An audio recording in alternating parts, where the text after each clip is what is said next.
Bismillahirrahmanirrahim. Assalamu alaikum. This is Imran Shah, Director Fatima Educational System Kiramala. मुझे चक्कर आ रहे हैं, चाय लेके आओ। मेरे सर में दर्द है, चाय लेके आओ। मुझे थकावट हो रही है, चाय लेके आओ। मुझे नींद आ रही है, चाय लेके आओ। कुछ ऐसा ही हमारे साथ होता है। जब थकावट होती है, जब नींद आती है, जब हमें हेडेक होती है, हम कहते हैं चाय लेके आओ। चाय में ऐसा क्या है कि जैसे ही हमें ये मामलात हमारे साथ पेश आते हैं, हम कहते हैं चाय लेके आओ। आज यही हम जानने की कोशिश करेंगे। सबसे पहले जो पॉइंट आपने माइंड में रखना है वो ये है कि आपका जो दिमाग है, जितना ज़्यादा ये काम करता है उतना ज़्यादा ये एडेनोसिन बनाता है। एडेनोसिन, आपने बहुत ज़्यादा वर्क किया, बहुत ज़्यादा, मसला आप पढ़ने लग गए हैं, आपने बहुत ज़्यादा सबक पढ़ लिया है। अब जैसे ही आपने 10, 15, 20, 30 मिनट पढ़ लिया, एडेनोसिन रिलीज़ होना शुरू हो गया। इस तरह आपने कोई और मेंटल वर्क किया है, दिमागी काम किया है, तो जैसे जैसे आप दिमाग में बहुत ज़्यादा काम करते हैं, जिसमें आपका दिमाग यूज़ होता है, यानी ऐसा काम करते हैं, उतना ज़्यादा एडेनोसिन रिलीज़ होता है। अब एडेनोसिन क्या करता है? एडेनोसिन आपको नींद की तरफ राग़िब करता है, यानी आपको नींद की तरफ लेके जाता है। दूसरा, ये आपको सुस्त कर देता है।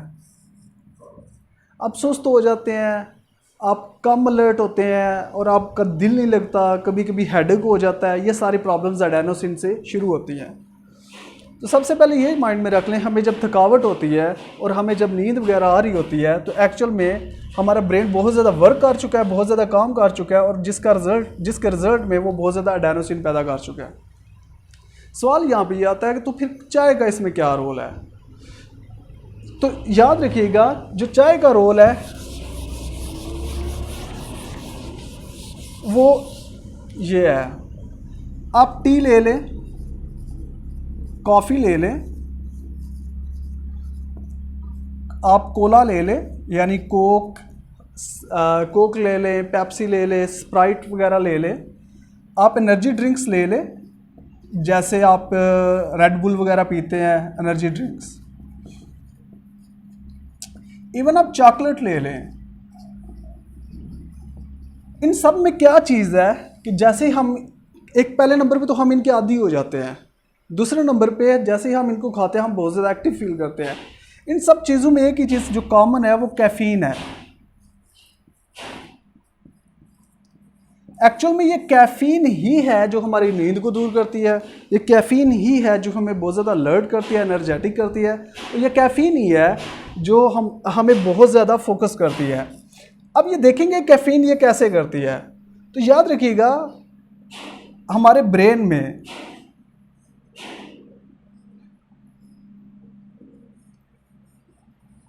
ब्रेन में जो सेल्स हैं, उन सेल्स पे रिसेप्टर्स हैं। एक रिसेप्टर का नाम है A1, दूसरे का नाम है A2A। इन रिसेप्टर्स को हम बोलते हैं एडेनोसिन रिसेप्टर्स।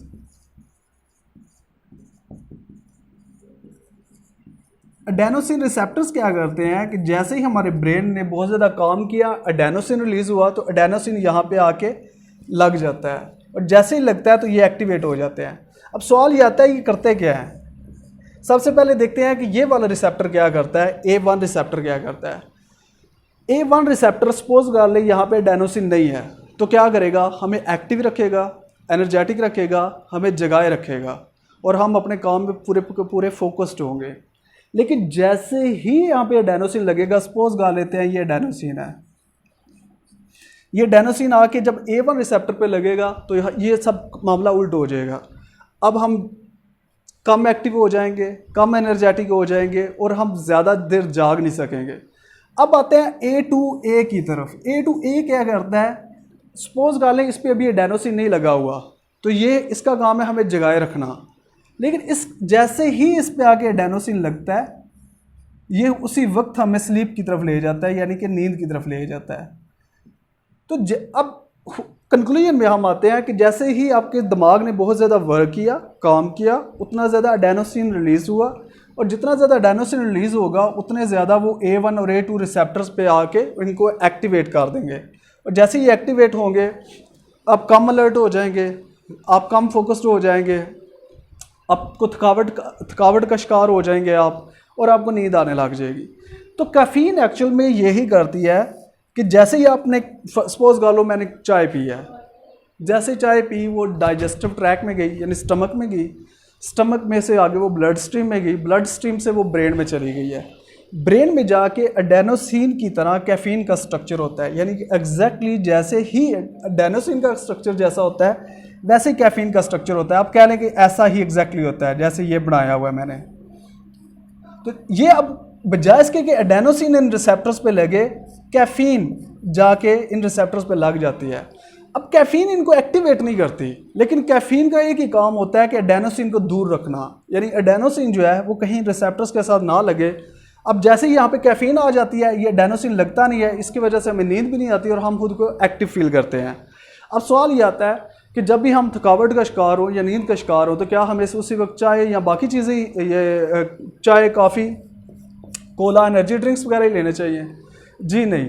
इसके अलावा अगर आप स्लीप भी ले लेते हैं, आप मतलब रात को सोते हैं, सुबह उठते हैं, फ्रेश होते हैं, तो एक्चुअल में वो फ्रेश आप क्यों होते हैं? वो फ्रेश इस तरह से होते हैं कि जब रात को आप सोते हैं तो सोते हुए आपकी एनर्जी वो जो पहले यूज़ हो चुकी है वो रिज़र्व होने लग जाती है, यानी आपके ब्रेन में एनर्जी रिज़र्व होने लग जाती है। और आपका एडेनोसिन जो पहले बहुत ज़्यादा मिकदार में निकल चुका है आपके ब्रेन में, अब वो कम होना शुरू हो जाएगा, जिसकी वजह से आप फिर से आपका A1 रिसेप्टर हाली हो जाता है और आप फिर से एक्टिव हो जाते हैं, फ्रेश हो जाते हैं और आपको नींद नहीं आती।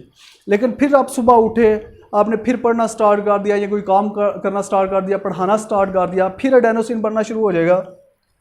अब यहाँ पे फिर दो रिस्पांस है, या आप चाय पी लें या फिर आप सो लें।